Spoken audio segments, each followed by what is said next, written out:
Good afternoon, folks. It's been a long day, so I'm going to try to keep this rather short.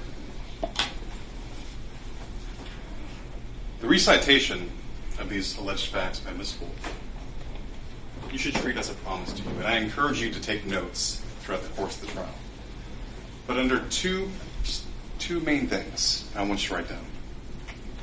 The story of Christopher Horne Jr., who they call Bubba, Buster, or Little Buster, Buck, right, goes by different nicknames. Listen to his story. And forensics. Right? The science doesn't lie. Look at this. Look at the forensics.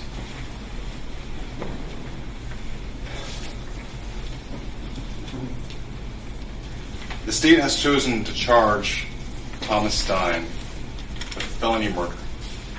Right? The whole principle, theory, someone over here is doing X, Y, and Z, so he's involved. Remember that course of discussion during the voir dire? Right?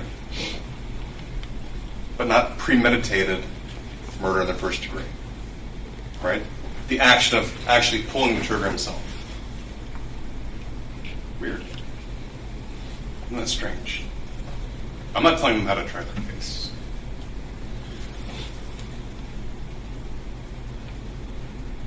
But listen to see if they have enough evidence to prove premeditated murder. They didn't charge him that way because they don't. Listen for evidence to see if there's enough to charge him with felony murder. And they won't. 4, 3, 2, 1.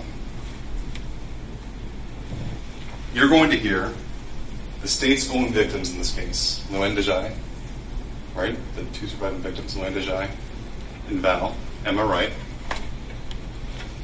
both say the same thing. We saw a car drive up past us. They slowed down real slow.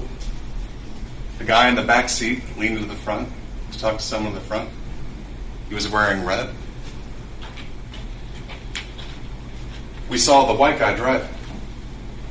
We can describe the color of his eyes. He's got blue eyes. He slows down from 25 miles an hour to 5 miles an hour. Just creeping past him. They're laughing it off. Like, who are these guys? They're checking us out.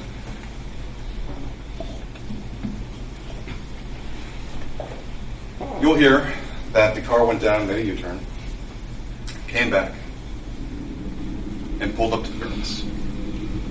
The next thing you know, 4 doors open. 4. Not 2. 4. All of them popped open. You'll hear the person wearing a red hoodie, who was later determined to be Christopher Horne, came up to Val, Emma Wright, put a gun in her face. Person from the other side of the car, they run up. There's a passenger and a back passenger. Each one runs up to Kayla. The other one runs up to Lynn. That's 3. You're going to hear him say that Thomas Stein was the driver standing at the driver's side door. What's happening? Oh, and by the way, he's the only one not wearing a mask. Right? The other 3 had the foresight to wear a mask.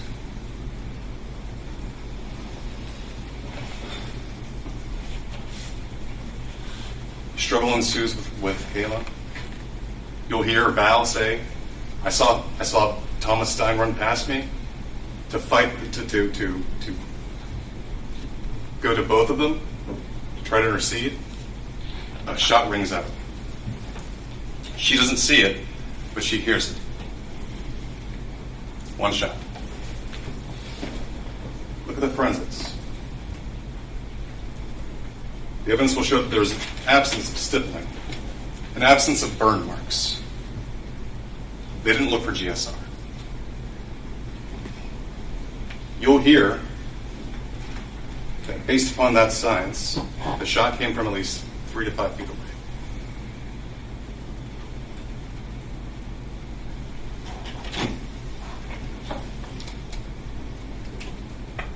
You'll hear they tested the purse strap of Kayla Rincon-Miller for DNA. You'll hear that there was a mixture found on that purse strap. That mixture, it excludes Thomas Stein and Christopher Horne. So who is this guy?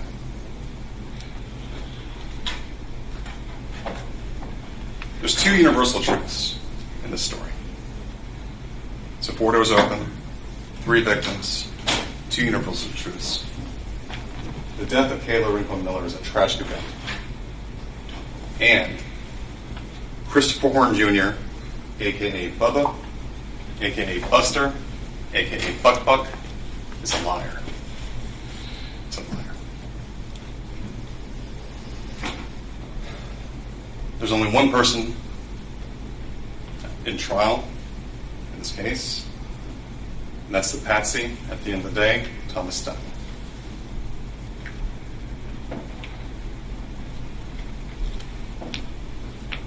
The girls gave 4 descriptions of suspects. 4 different descriptions of suspects. 4 different builds, right? You got Thomas Stein, the only white male, young, bowl cut, blue eyes. You have Christopher Horne wearing a red sweatshirt. You have another black male, short twists, wearing a red shirt with loud writing in the front. And you have another black male, dark skin, all in black. That's 4 different descriptions. The state has alluded that they were under this high stress event that's altered their perceptions. You know, Ms. Miller talked about going to a wedding and having witnessed a wedding. But folks, only 2 people to that wedding got married, right? That doesn't change. The number doesn't change.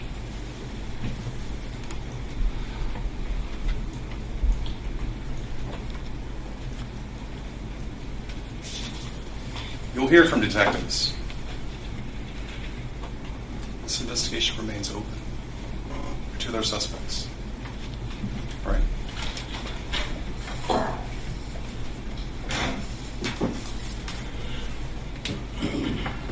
We talked about common sense. We're asking you to use your common sense in this case to the best of our ability, right?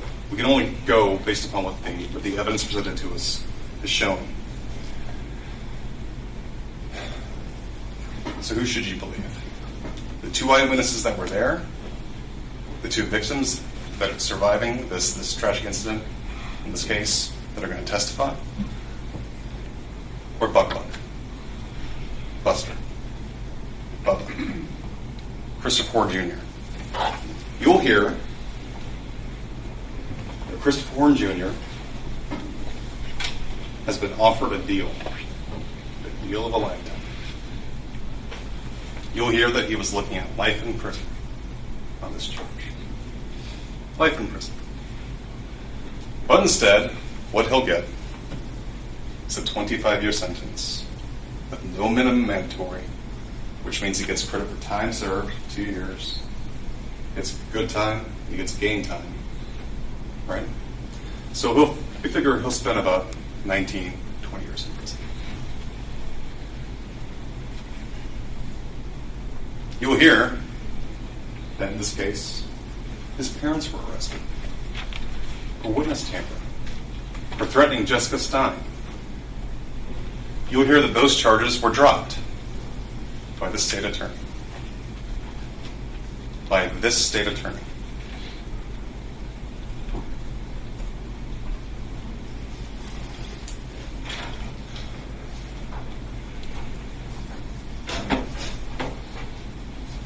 You'll hear that the plan that night between Christopher Horne and Thomas Stein is to drive around and check the door handles of cars, look for loose change.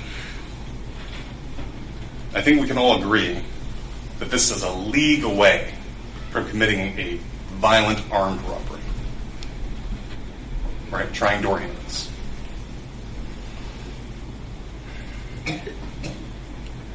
You'll hear that Thomas Stein lives in a nice house.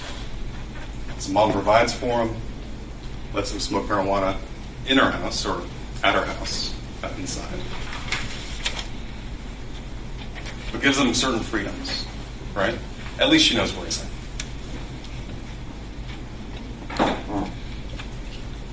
Doesn't have to pay for gas, doesn't have to pay for insurance. He gets to use the rental car. All of his needs are met.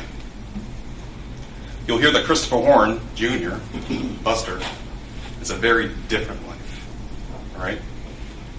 And when he meets up with Thomas Stein 2 months before the murder, he sees an easy mark. You'll hear him. He calls him sweet. And not like sweet, oh, he's brought me flowers. Sweet, I can get this guy to do whatever I want. I can go to his house. I can hold his guns that his mom owns. I can smoke his marijuana.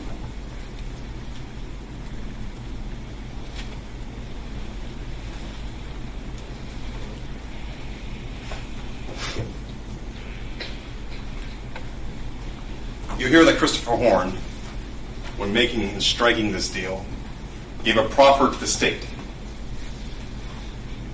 You'll hear, in that proffer, he lied. So they had to bring him back for a second one.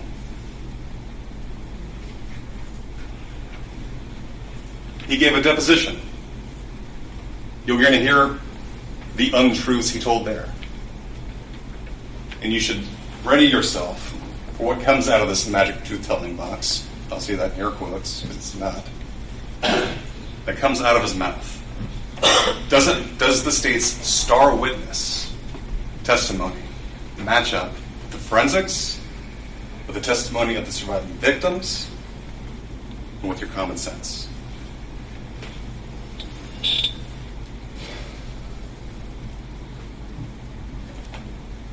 We're going to have to use our common sense to figure out who these other two people in the car were, right?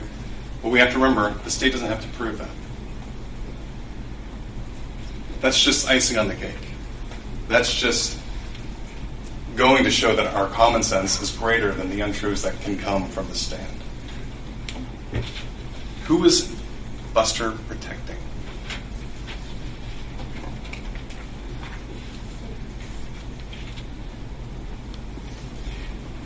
Going out, no mask on, looking for door handles to try in a parking lot.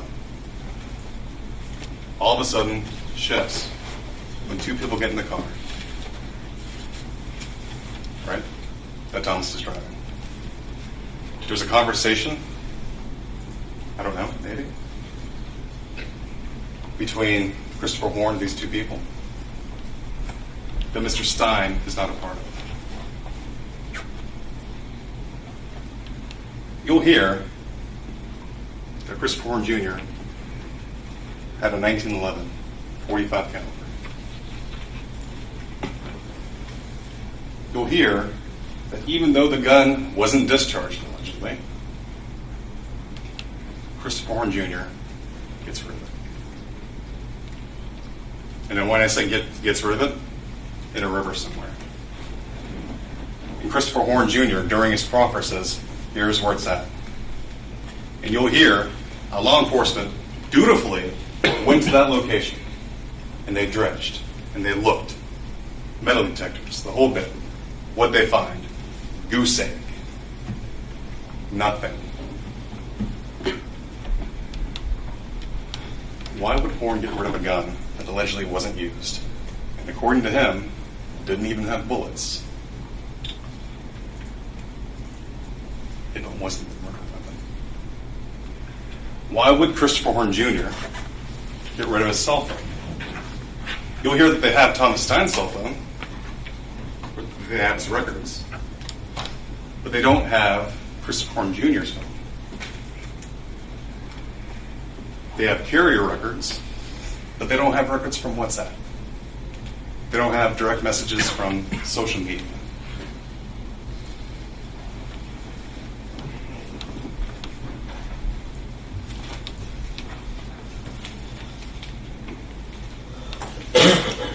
So was Thomas Stein a principal in the murder, the felony murder of Kayla Rincon-Miller, or was he sweet? Did these boys use him? The fact that he had a car, the fact that he had weed, the fact that he was willing to drive them around to try to fit in with them.